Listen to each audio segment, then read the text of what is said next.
Pemerintah mengusulkan skema kepemilikan kredit perumahan hingga 35 tahun. Hal ini untuk mengatasi persoalan kesenjangan kepemilikan hunian. Pemerintah tengah mempertimbangkan skema KPR 35 tahun bagi masyarakat berpenghasilan rendah. Direktur Jenderal Pembiayaan Infrastruktur Kementerian PUPR, Heri Trisaputra Zuna mempertimbangkan flat 35 tahun sebagai opsi pembayaran rumah subsidi karena dinilai teruji.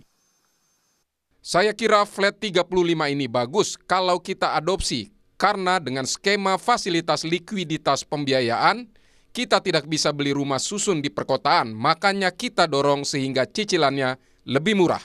Kata Direktur Jenderal Pembiayaan Infrastruktur Kementerian PUPR Trisaputra Zuna. Rencana kebijakan baru ini ditanggapi beragam masyarakat, khususnya generasi muda. Mereka menyebut perpanjangan masa kredit hingga 35 tahun lebih terjangkau.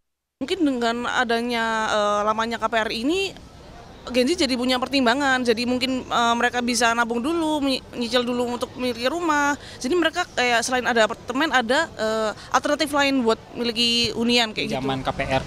Cuman menurut saya pribadi, kalau boleh berpendapat, kalau saya sih keberatan dan kurang setuju. Karena memang kalau saya prinsipnya dari awal sebisa mungkin kalau ada rezeki ya langsung beli rumah tanpa nyicil gitu. Jadi penting.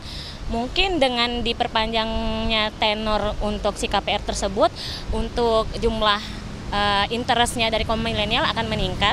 Dan tentunya nanti kaum milenial itu untuk kedepannya mereka sudah punya investasi properti. Direktur Center of Economic and Law Studies Celios, Bima Yudhistira menilai kebijakan memperpanjang tenor KPR bukanlah satu-satunya solusi untuk membuka kesempatan punya rumah. Menurut Bima, ada hal-hal yang lebih fundamental untuk diperbaiki ketimbang hanya utak-atik tenor KPR.